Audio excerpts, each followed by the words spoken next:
This episode is sponsored by Irish Dance Theatre.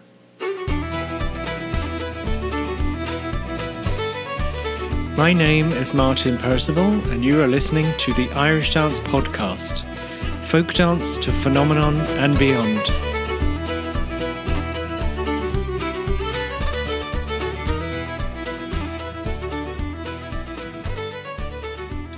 Our guest today, she's an actor, Irish dancer, choreographer, writer, teacher and adjudicator, broadcast journalist, voice-over artist and all-around superstar. Please welcome Máire Clerkin. What an introduction. Hi, Máire. Hello, Martin, my old mate. How are you doing? I'm doing very well, thank you. I just wanted to thank you very much for coming on to this podcast. It's basically to highlight the talent that we have in the Irish dance community. And so if you don't mind, let's just start at the very beginning. It's a very good place to start, apparently. How did you get involved in Irish dancing to start with? Okay, so we're going to go back to the Stone Age almost.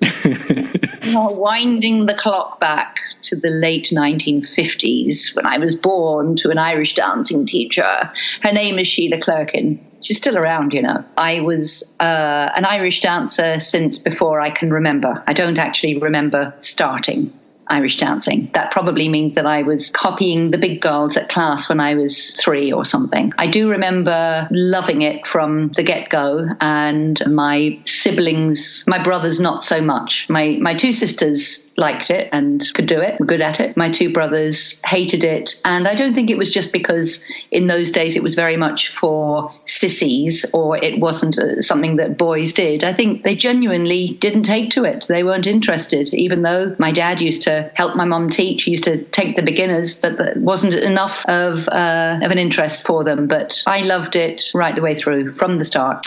That's interesting. Why do you think the boys didn't like it then? Because obviously we know the numbers in the Irish dance world with the boys and girls are dramatically different. Yes, they are. And it's, I don't know. It's a mystery. A lot of it is definitely what society expects, because in many cultures, dancing is done mainly by the men, or the interesting stuff is done by the men and not the women.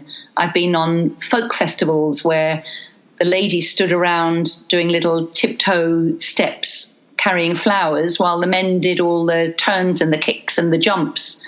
And I remember thinking, that's not fair. And those ladies were quite jealous of the Irish dancers, that we were doing everything the boys were doing. Well, that's one of the reasons that I love Irish dance, because I try not to see gender, obviously, when we're doing it, because we're doing the same sort of thing. But with the slip jig and all of that shenanigans that are happening, it's interesting to me that it's the same things we're using, the same shoes, that kind of thing. So, yeah, it is interesting to me that boys don't take to it as much as girls, but hopefully in the future that might change. But anyway, back to you, darling. Well, I don't even remember what my first feis was, but I do remember dancing in a feis in the early 60s, and they were very often it would be 4 at a time, not 3 at a time, dancing. And I remember being told that my number had been called out and I didn't understand, and my little brother was shouting, "Hey, you've won!" And I think I'd come tie second or something. And he was very, very excited for me. And I remember going up to collect a medal and feeling that, the weight of history was on my shoulders as I went to collect it. It felt like a very solemn thing to do. The adjudicator, in those days, you would go up to the adjudicator's table, they would shake your hand, and they would hand you the medal. And you would say, "Thank you very much," and you would return to your seat. And it was all a very sort of solemn ritual. And I remember feeling that this was an auspicious occasion and that I must have been very good. Well, of course, you had wonderful teachers. Yes. You started with your mother, right? Yes, my mother was my Irish dancing teacher, and she was over the top fair, which meant that she didn't want to put her time into teaching me at class because she didn't want to make a favourite of me. She didn't have favourites, or she didn't show that she had favourites, and she could see that I had potential. So at the age of 8, rather than just let me dither along. She wanted extra training for me because she could see I had potential. So she sent me to her close buddy, Ted Kavanagh, who was, the best there was. She sent me there for a couple of years. So as this very shy 8-year-old, I turned up at class and was beyond shy. And in 2 years that I was at Ted Kavanagh's dance academy, I didn't win a single medal. But I learnt to dance. I watched all of these girls dancing as if they were ballerinas, and I had a nice arch in my foot, and I learnt to dance in a way that I hadn't seen anybody else dance except for at this class where everybody seemed to be on point. That's a given now, but that was not the style in the 1960s. But the Kavanaghs were doing it. And I also used to stay behind and watch the big ones dance, and I think by sitting watching, I sat and watched the big ones dance. In fact, it was Julie Brooks, John Brooks' sister, and Kathleen O'Shea, who used to take me to dance class. So I had to wait until they were finished before being taken home, and I would sit and watch them. And I think by really sitting for hours on end watching tip-top dancers, I learnt my dancing. So I came back to my mum's 2 years later, a much better dancer. And from there, it sort of took off. That's where I got my confidence. I had been learning. I don't think I would have taken from my mum. I didn't really. She knew it as well, that I wasn't taking it seriously. But from Ted Kavanagh, of course, I did take it seriously. So I think that's really where I got the real interest from. And then I carried on for a couple of years, and then my mother retired, and June Deegan, Margaret O'Loughlin, and Michael Maguire, who were senior pupils of my mother's, they inherited her class, and it was sort of divided up. So I went to Maguire Way, June and Michael for how many years? About 8 years. Then, and I think I won the London Oireachtas, and that was such a small thing. I don't think we even got a medal in those days, let alone a big championship cup or anything. I remember coming home and saying, "Oh, Mummy, I won the qualifying." And she says, "Oh, well done." And that was it. No hardware. Oh, no, I didn't even go to the World that year because, there were 5 of us in the family. Why would money be, there wasn't a lot of cash around, and why would money be spent on me when there were 5 of us in the family? Honestly, in those days, our lives did not evolve around Irish dancing. Really, there were half a dozen feshes a year. Really, no more than that, and so it wasn't, the way it was then is not the way it is now, where people are in constant training and they go to majors and they get on a plane and then they go to the next major. And Feshno really, it was a very different culture. And expectations were lower. I wasn't one of the top dancers. And so I'm sure for, an All-Ireland champion at that time would have had a different take on it. I was just, an open dancer from London who was no great shakes, but just happened to like it. When I was, just to continue with my training, when I was 20, I went to Griffin O'Loughlin, Richard Griffin and Margaret O'Loughlin, and was there until I took my teacher's exam, age 22. And I loved it there and joined their teams. And just like as I had done with Maguire Way, I particularly loved all the rhythmic stuff of Richard Griffin's steps, and rhythm was my thing, and increasingly I was making up my own steps. And that was one of the things I really loved when I became an Irish dance teacher, was making up steps and enjoying the rhythms. So you have your mum to thank for your journey then. Well, I think that's absolutely fantastic. And the fact that you learnt from 3 or 4 different teachers is amazing. Well, I actually learnt from 6, but just to say about my mum, that she instilled in me the musicality of Irish dancing. And that's probably why I'm more of a rhythmic dancer than anything, is that music was always central to her way of teaching and her way of understanding dancing and passing it on.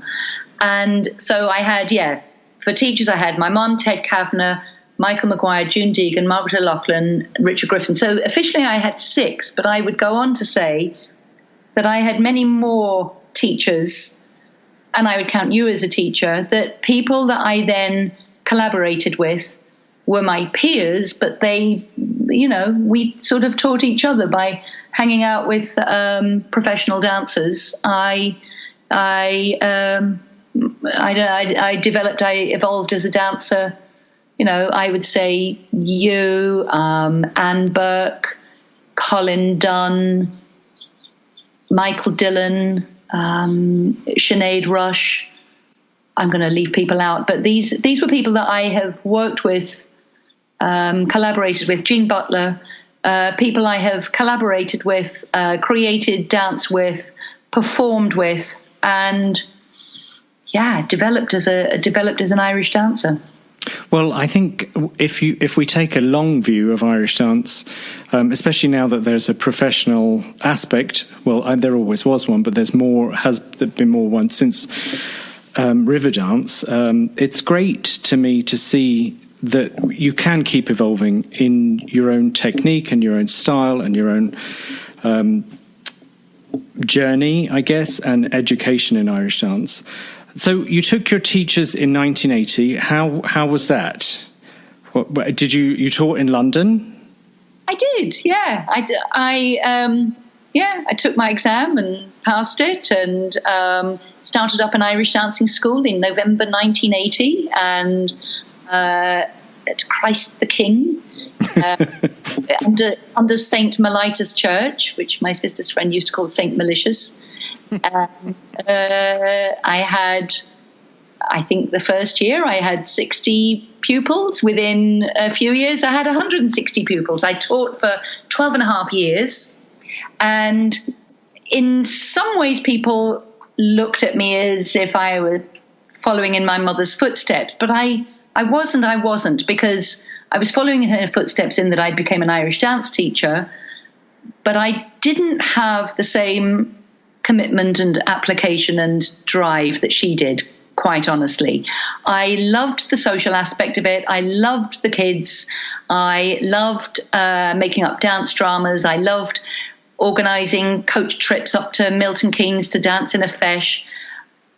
But I really couldn't stand the grind. I'll work hard in some ways, but it really wasn't going to be at teaching. I just don't think. I love teaching what I do now. I teach in a very different way now, which we could get onto. But teaching for competition and the drilling and the patience, and it just wasn't for me. And so I did it, and I had some open dances, I had some success, but it wasn't anything. I was a pale comparison with my mother, because, she worked hard and trained and produced top champion soloists and teams. I didn't. I had a few, but it wasn't central to my. No, it wasn't my raison d'etre. It wasn't really my passion. And so after 12 and a half years, I closed the school, because I was by then involved heavily in dance theatre. So I had to make a choice, because I felt that I was falling between two stools. I wasn't really able to devote my time and energy fully to either, because I was choosing all the time. Yeah, I'd like to talk about that, actually, because you studied performing arts, right? Yes. And then you went on to found the Hairy Marys. Yes, that's right. I'd like to talk a bit about that, because this was at a time when Irish dance. What was happening in the Irish dance world at that point? 10 years before Riverdance, I founded an Irish dance theatre company with my sister, Sheila Clerkin. She's an actor and an Irish dancer.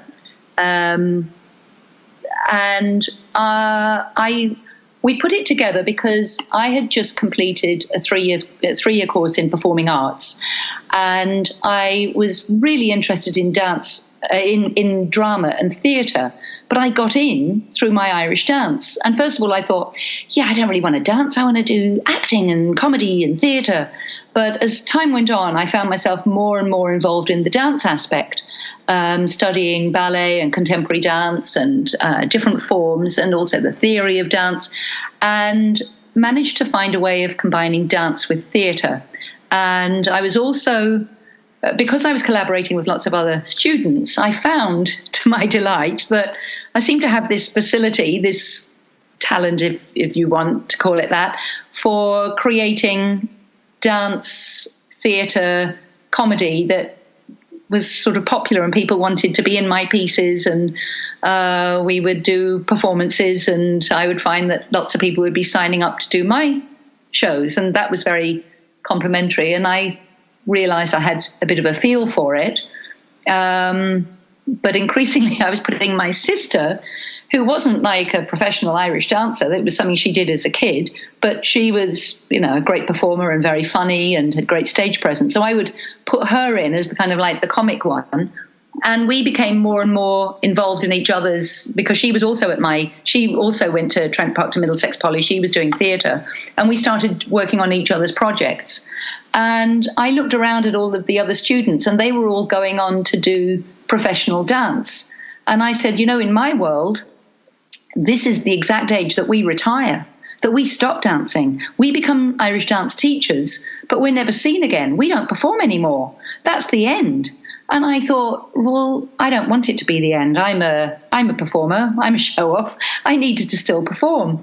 And I thought, well, if they can do it, if these ballet and contemporary and modern dancers are going to go off and audition to join dance companies, why can't Irish dancers continue to do that? And there had been very few Irish dancers who had been able to do that. So I was determined that I was going to turn professional. I was going to step into that vacuum and create Irish dance theatre, that we Irish dancers were going to get up on stage and we were going to perform as well. So we performed, we created an Irish dance theatre company.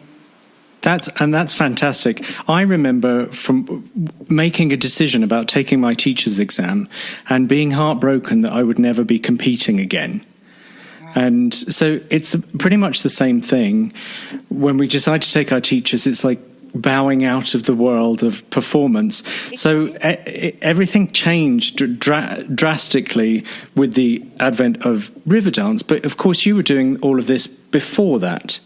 Yes, and when Riverdance first started, people were being interviewed in the press, people high up in Riverdance saying, that this hasn't been done before and we're bringing Irish dance to an audience. And it was, without doubt, it was an amazing turning point in the history of Irish dance, that suddenly it was a global phenomenon and people understood what it was and were excited by it and signing up for classes. It was this huge bubble and really a wonderful thing. I'm not undermining Riverdance in any way. However, some people in Riverdance said, this has not been done before. And people said to me, oh, how dare they say that? You've been doing it for years. You were the first. Oh, they said they were the first. We said we were. And I said, no, I'm not the first. People were doing it before me. There was this amazing dancer choreographer, Patricia Mulholland, from the north of Ireland, who created Irish dance theatre.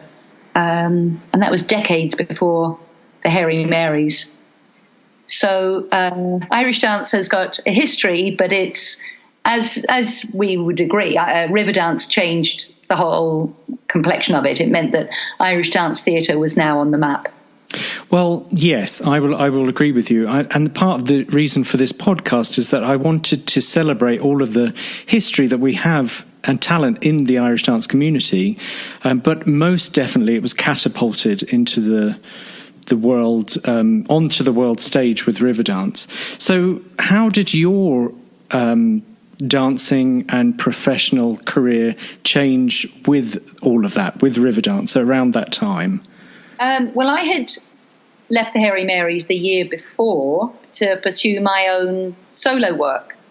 And I was doing some solo work. I also closed my Irish dance school in 1993, the same year. And I was really trying to figure out what I would do, that I still wanted to do theatre, I wanted to do solo work, but I also started working with my sister, and we created a couple of shows, and we had a dance comedy group, a new one, a duo. We used to do the comedy clubs, and we were called the Smarmy Old Sods, and we were dressed up as these old men doing Irish tap dancing, as we called it, and we said that we were rivals to Michael Flatley, and that we were charity fundraisers, and we would go golfing with Terry Wogan and Bruce Forsyth and raise millions through our Irish tap dancing. So we were doing a little bit of that. So it affected it in that we got asked to be on some ITV TV show because Riverdance was big news, and we got asked on as kind of, here's some Irish dance comedy. So we found ourselves trailing in the skirts of Riverdance. So it was, it was an opportunity. I suppose we were kind of the punk version of Riverdance. We were the underbelly. We were maybe the evil version of Riverdance. we were the X-rated or the bad. If Riverdance, if your Riverdance children turn bad, they could become us. Oh, that's funny. I like that. I like the fact that the explosion of Riverdance, there were more opportunities worldwide for Irish dancers. Of course, we're still on that journey. There's still not as many opportunities as I would like to see for professional Irish dancers.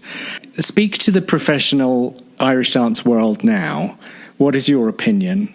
Okay, my opinion is that there's a lot of exciting stuff going on. I love the fact that Irish dance is being fused with hip-hop, modern forms. I'm just going to sound like a really old lady if I try to state, different kinds. But I really love mixing Irish dance with modern stuff, whether it's songs or theatre or other kinds of dance. I don't want to start naming, because if I start naming the different groups, I'll leave somebody out, and they'll probably be my favourite group that I've left out. But anyway, so I love all of the different trying different stuff out and mixing it, and I think very often it goes. And when I talk to kids, because I teach in schools here in LA, and I say to if somebody says, I really like hip hop, and I say, Irish dance is like hip hop, so they all laugh, and I say, it is like hip hop because we kind of dance to the beat, and we use our knees and our ankles, and we use our bodies in time and sometimes off beat. So it can be really quite like street dance and hip hop, and it intrigues them, and they find that it can mix. So that's the positive side. Now I have to balance that, obviously, Martin. I can't just be all too Pollyanna about it and say, it's all one. I have to say that I am frustrated that some of it is a little bit in a time warp, that sometimes when I look at what's going on in Irish dance theatre, it looks a little bit like the 1950s, that the girls are swirly, girly, soft and feminine, and the boys are marching in lines, and they are soldiers, and they are stomping, and they're dressed in black, and one shuffle and back shuffle and back shuffle and back stamp, stamp, stamp, stamp, stamp, stamp, and they are evil, and they are coming to rescue the really lovely, beautiful goddess girl who's very pure, or she's a siren, one or the other. So I think it's a little bit dated. I'd like to see Irish dancing become a little bit more up to date. I have seen, I won't name names, but I have seen a couple of videos of some really spiky, I won't say aggressive, but spirited women with a lot of oomph. And I like that. I think, if you were to go into a feis and see girls and young women competing, I mean, aside from the makeup and the dresses, what they're actually doing is phenomenal. It's gutsy, it's exciting, it's vibrant, there's just so much. There's so much to it. It's so it's really great stuff. And I agree. It's totally fierce. I love what the girls are doing. Yeah, fierce and I think we're kind of stuck in the dark ages when we say, oh, but I want them to be so ladylike. And, well, my mother had this book, which when we used to look at it together, she would really laugh. We both used to laugh because it was, I can't remember the name of the book, but it was, written in the late 1800s about ladies must not batter the floor. And ladies must, the ladies must move elegantly across the floor, and we must not see the knees. And the ladies should glide rather than batter. And we laugh at that, and yet, really, here we are in 2018, and we're still stuck with a lot of these Broadway type shows where the men are men and the women are little airy fairy girly ladies. And they're not women. And I think it's time to step up, and let's have a few more Gráinne Wales. Let's have a few more strident female role models. Absolutely, absolutely. That reminds me of the time we both worked on Dancing on Dangerous Ground with Colin and Jean, and I thought that was quite groundbreaking at the time, because there was a very fierce, strong women's army and that kind of thing. Unfortunately, it didn't last very long, but it doesn't seem that. It seems that we're playing a lot of catch up in terms of the professional Irish dancers around. So I truly believe that once there's more opportunities available, then we will start to see more diversity in Irish dance. Yes, and it's not just the girls, it's also the boys who are limited by the current situation. Why do the boys all have to be tough soldiers? Well, absolutely. Yes, personal pet peeve, why boys aren't allowed to do a slip jig. Well, I used to teach it at my class, and I used to insist that all the boys had to learn it. And, what other 9/8 rhythm are they going to learn? So they have to learn it. Sean Colin Dunne says that it used to be men doing the slip jig, not the women. Absolutely. And I was always taught, my teacher, Deirdre McAlee, you know her, she insisted that because if I was ever going to teach, I would have to know how to teach a slip jig. So that's why I danced it. And I think probably because I couldn't do it, it was, it's the forbidden fruit. Yes.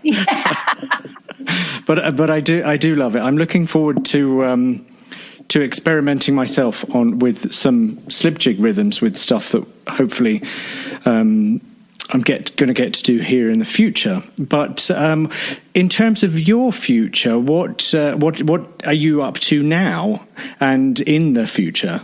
Okay, so what I'm doing now, well, as many people will know, I have been touring my one-woman show for the last almost 10 years, The Bad Arm Confessions of a Dodgy Irish Dancer, which I choreographed and danced in, but also directed by Dan O'Connor. So I have performed that in many places. So I had decided that I would probably retire it because I'm getting on a little bit, but then I never say never. But at the moment I'm involved in education in something that I really love. I teach Irish dance and drama in schools, and I go into school for a term. I visit lots of different schools. I teach mainly second and third grade elementary schools, kids of 7, 8, and 9. I also teach in middle schools and high schools, but my main age group is that age group. And I read them an Irish folk tale. I have several. There's the Giant's Causeway and the Magic Shoes and the White Gander and various folk tales, many of which my dad learnt at school. So these are, popular fairy tales from long ago, and I teach them some basic Irish dance, and I also teach them some theatrical skills like gesture, slow motion, miming, ensemble speaking, stage awareness, abstract movement, mirroring, and over 10 lessons. They have 10 one-hour lessons. So I might go into a school and teach 3 or 4 classes during the day. And then at the end of it, on the 10th lesson, they perform the story. So by that time, I've cast my main characters, and they all dance. So they can all do a basic Cayley dance, which I kind of have stuck together. It's a kind of ring to the right and left, advance and retire, link arms with your partner, stamp and clap, and thread the needle, and arches, and various things like that. So they do a Cayley dance. They do some ensemble speaking. We have sound effects. There's a whole music score that goes with it, and and each class does a different scene.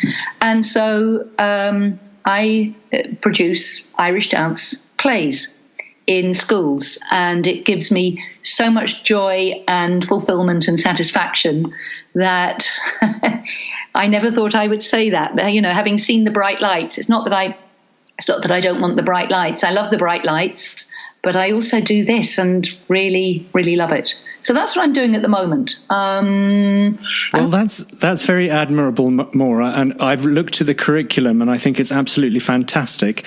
I think that most Irish dancers could probably benefit from some of your training. The potential that Irish dancers have is phenomenal, and what you're doing speaks to the versatility of Irish dance and untapped, in my mind, untapped potential for expression.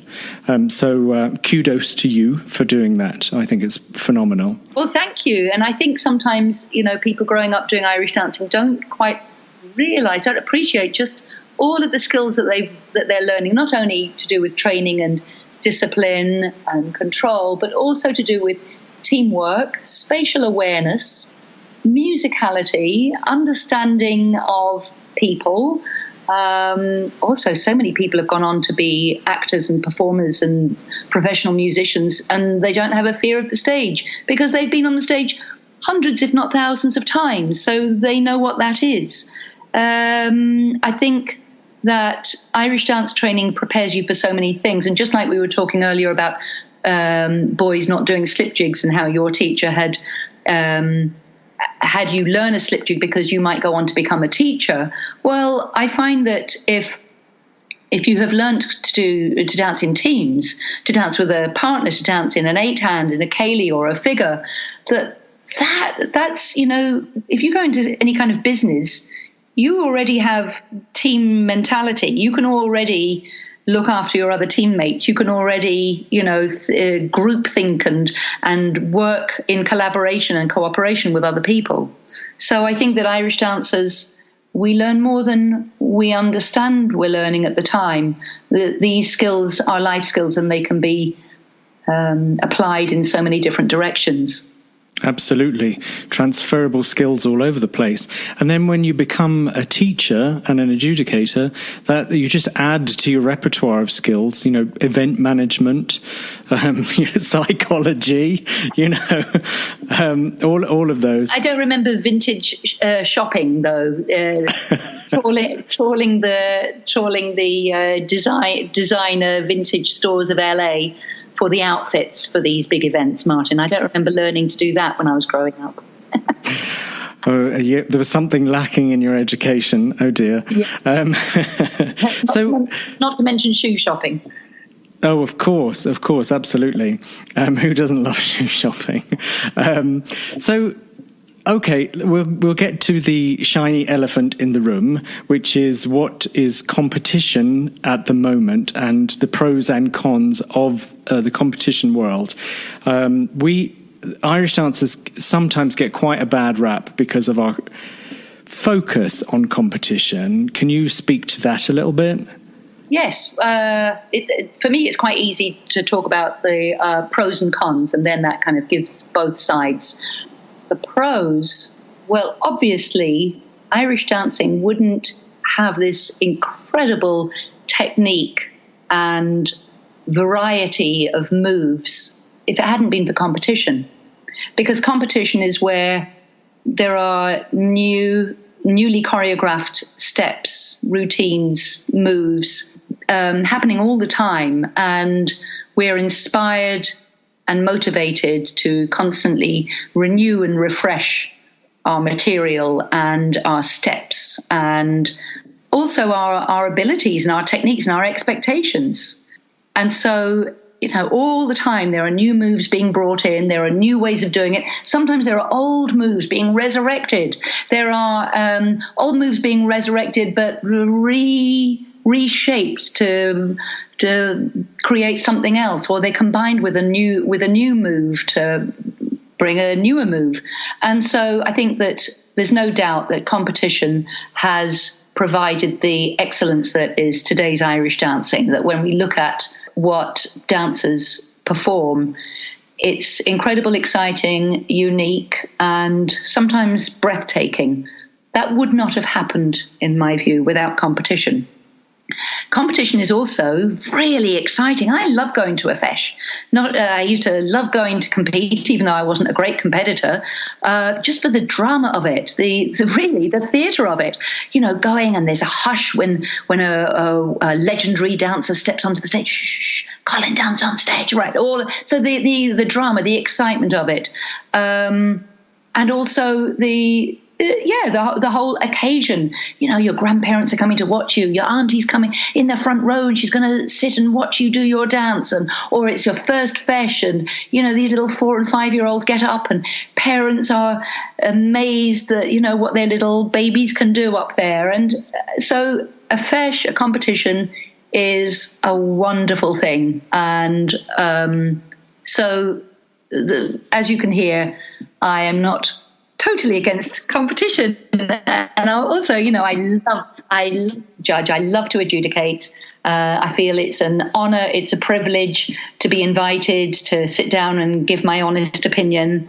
And as we both know, sometimes that's hard. You can be judging dancers that and they could be your friends' dancers, and you have to be honest and make yourself unpopular with people that and people that you like, and and conversely, you may be placing somebody very high and you happen to not particularly like their teacher. So judging can be tough. It's not the ego trip that lots of people seem to think it is. That it is hard, and sometimes you have to dig deep to think, what is the right thing here? Who really was the best dancer just now? Really, and sometimes you have to really think hard to be as fair as you possibly can be, and make sure that the best dancer wins, and to do your best to really to stick your neck out and be true to what you think, the way you see it, even if it does mean that the world champion is not in your top 3 or even your top 10. You just have to be as brutally honest as you possibly can be. Yeah, I agree with you. I find it particularly difficult as an adjudicator that we're almost always focused on the negative, and it's almost like we're finding what's wrong with all the dancers. But of course, we're coming from a place of looking for the best dancer, and we're just ranking. So it's a very easy way of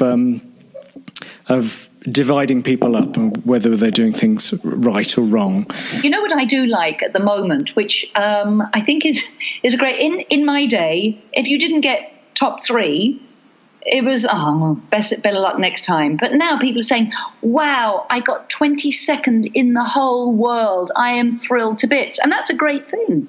Or, somebody who has won 20 championships and says, I got 5th in the world. I'm walking home with a major trophy here. Absolutely. And so that is to be celebrated. That is to be celebrated. And, the idea also that teams go up and they say, we got 10th, and that's amazing. Yes, it is amazing, because maybe there was 60 or 100 teams in that competition. So I think that the whole thing of striving to be good, but also, being a good sport, if you didn't win, but you came, 25th, that's still good. So I think that you learn to be a good sport. So there are lots of very good things to say about competitions. But just to quickly hit on the negative, and I mean we tend to only stick to the positive, but I will be a Londoner for 5 minutes and be grumpy and say that if Irish dancing had been like this in my day, then we wouldn't be sitting here now, because my family couldn't have afforded it. You know, my dad was a carpenter and then a school teacher. There certainly wasn't the money to be spending thousands. When you have 5 children in the family, you weren't going to be lavishing thousands on 1 or 2 or 3 of the children when the others weren't getting that money. There wasn't that money. You know me, Martin, I'm always moaning about the costumes.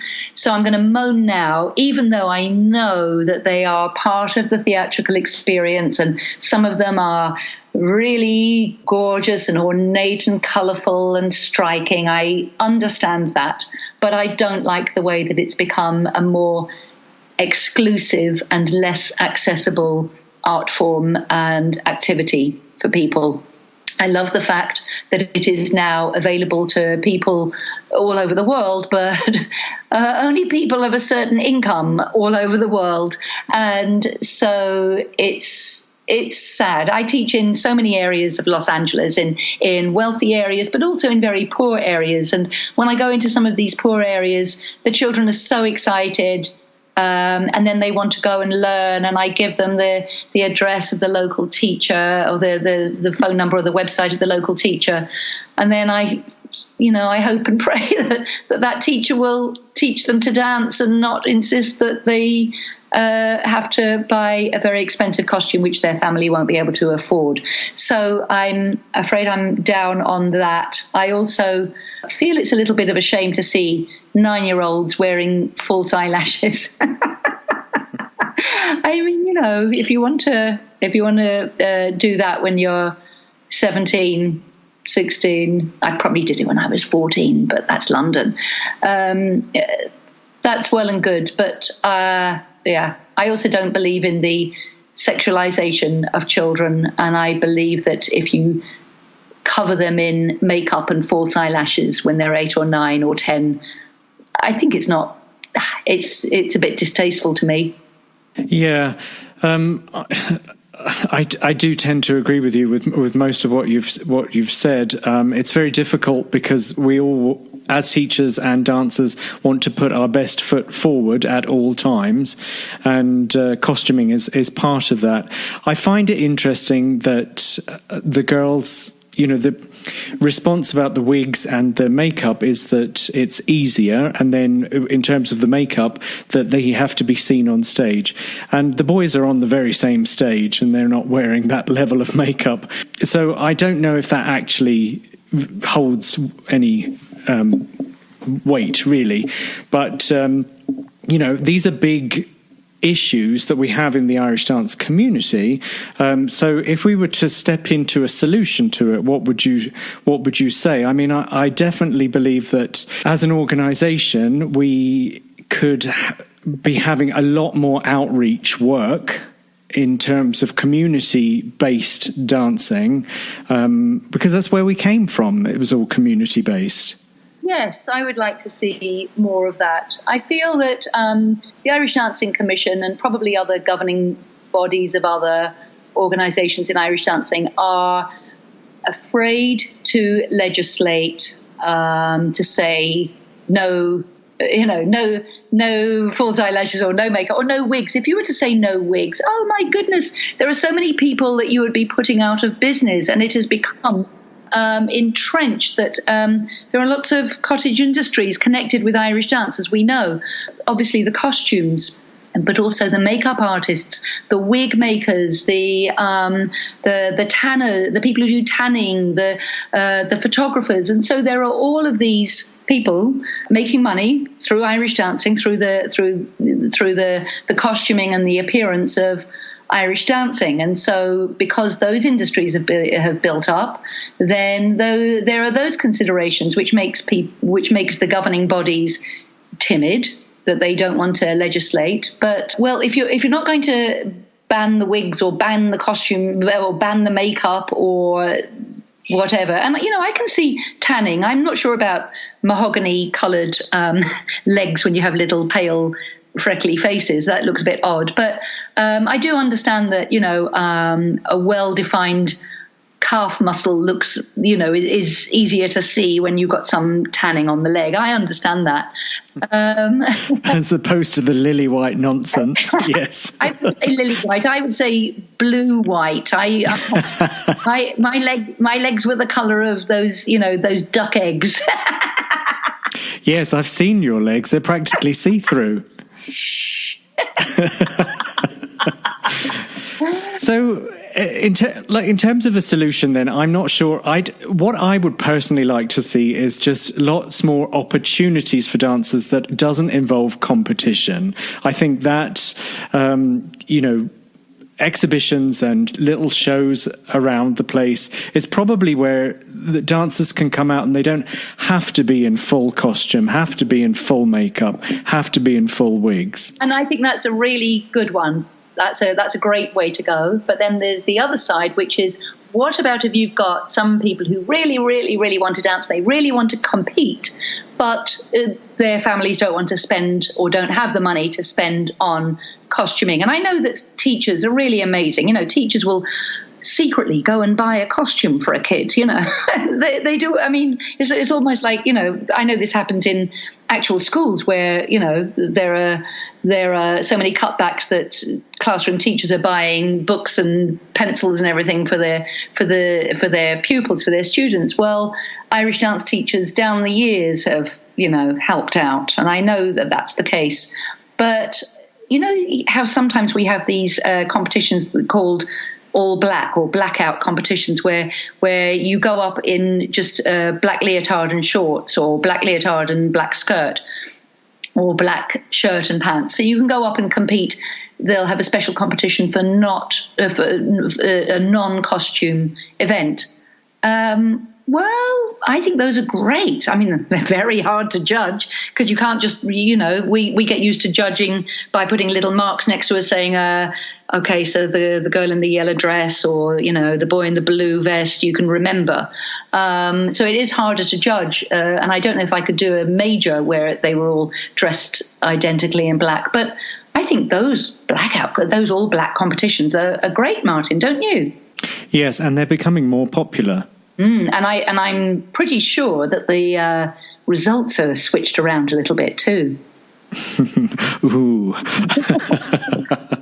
No, it is good. I mean, at the end of the day, we're judging dancing, and to me, I would just like to be able to see somebody dancing, regardless of what they're wearing. Yes. And I will say this, that there was a judge who judged at the World Championships just passed, was asked about all the costumes, and he said they don't make any difference. Now, they do make a difference, but I know the point he was making, and it was a good point, which is that a good judge can see beyond that and must see beyond that. It's their duty to not judge on appearance, to actually say, okay, well, the little one in the raggy costume is the best one, or maybe the one in the amazing costume is the best one.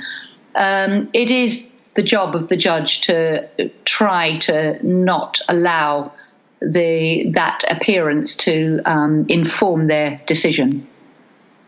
There is one other thing that I do want to say about costumes, and it's a very strongly held opinion, actually. I come into contact with lots of people in the theatre world and in the dance world from other forms of dance. At the moment, I'm teaching in Santa Monica College. And the other choreographers who teach tap to a very high level, various kinds of African dance and many, many different disciplines and styles of dance, they admire what Irish dancers do.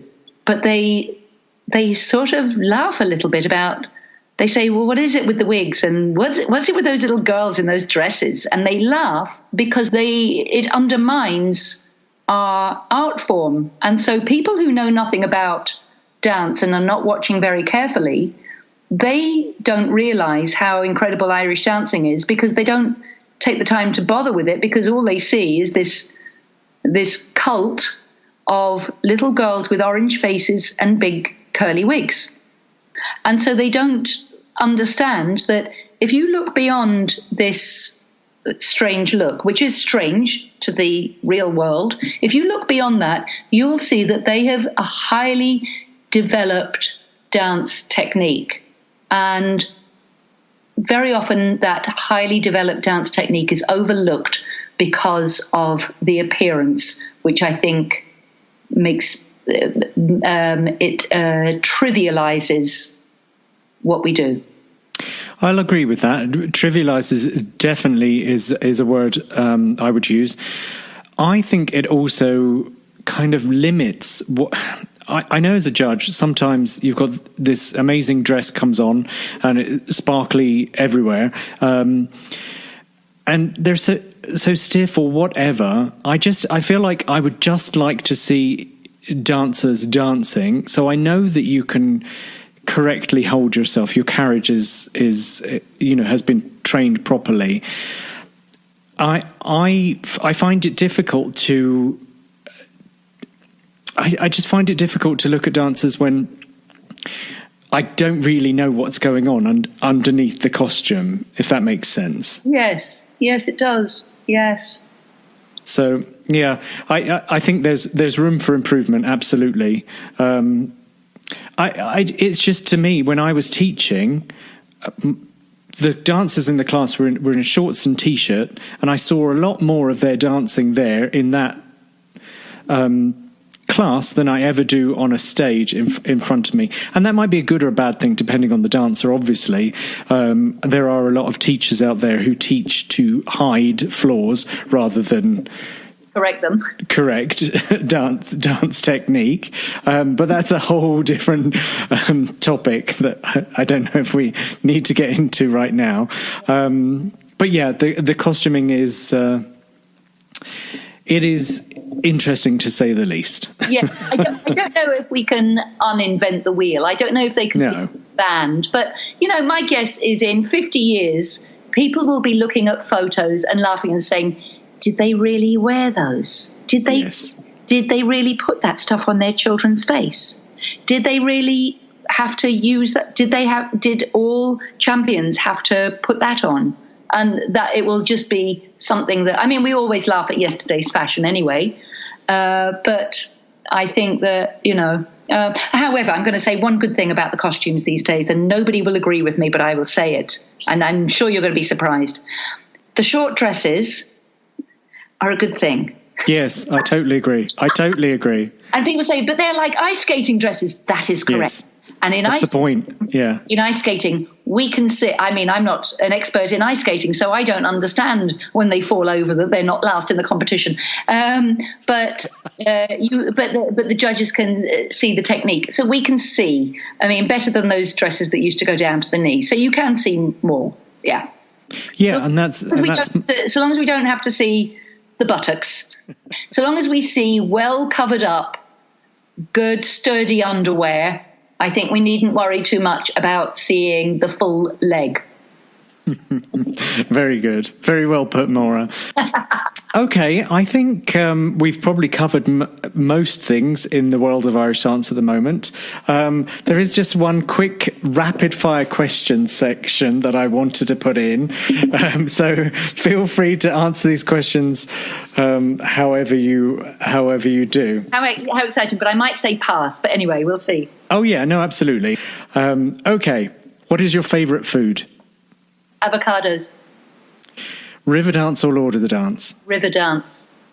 Best piece of advice you've ever been given? I'll come back to that. A book that has changed your life? Wuthering Heights by Emily Bronte. Oh, you're a hopeless romantic. I am a hopeless romantic, and I think that all dancers are hopeless romantics, because I think we all see ourselves as, the beautiful, wonderful, exciting, sparky, amazing, fun-loving, however you see yourself. And obviously I wasn't Heathcliff, I was Kathy. However we see ourselves, find a book that changes your life. And I think that Wuthering Heights changed mine. That. Best piece of advice you've ever been given? It sounds really boring, but it took me a long time to figure out how important it is, and that's believe in yourself. This is an easy one. Pineapple on pizza, yes or no? No. And one piece of advice you would give to aspiring Irish dancers? Okay, so aspiring competitive Irish dancers is if winning is really the most important thing to you, then just listen to your teacher, train hard, and believe in yourself, and just do all of that. Because I have to say that I had it all and I sort of threw it away. That I remember being a little bit indignant that this quite average dancer beat me, and heaven forfend. She beat me because she practiced every day and worked really hard, and I was lazy and I didn't practice. And so when this mediocre dancer beat me and I passed some derogatory remark, my mother said, well, she practices and you don't. So that's what I'd say to that's the advice I would give to the competitive Irish dancer is if you want to do well, you just have to put the work in. There's dedication. It doesn't matter. I have a very good ear for rhythm, and I have a very, very arched foot, and I had the best teachers available. Right, I had all those advantages, and yet I chucked it away because it didn't work. So that's what I would say. But to Irish dancers as a rule, I would say remember it's an art form. Some people say it's a sport. Yes, I guess it is a sport, but it's an art form. So find what you like about it best and investigate that and play with it and teach it to as many different people as you can, to your neighbours, to people with disabilities, to your grandparents, to dance professionals, to people in your class. Teach it to as wide a range of people as possible. Spread it around, right? But really try and enjoy it, because I got to a point where I just loved all the rhythm so much that's why I kept going, because I was, I ignored the fact that my carriage was crap, or that I wasn't successful, particularly in competitions, or that I was not an ideal Irish dancing teacher and wasn't very successful at it. I kept at it because I just found what I really loved about it: performing and rhythm and dancing with live musicians, and I just found what I loved about it, so that I kept going with it. So I think you just have to find what you love about it and keep going. I think that's beautiful, to find the joy in what we're doing. That's, that's as a teacher, that's what you want to instill in a dancer is the joy and the love of doing it. So thank you very much, Máire. It's been a phenomenal interview. You are an absolute star. You're welcome, Martin. It was fun. Well, there you have it, the always wonderful Máire Clerkin and everything Irish dance. I hope you enjoyed this episode of the Irish Dance Podcast. If you wouldn't mind, please go to iTunes and leave us a review, and check out our website at theirishdancepodcast.com. You can leave some comments there and let me know if there's anybody you would like me to interview, or if there's any questions, and maybe I'll answer some questions on an upcoming episode. So thank you very much for listening, and have a great day.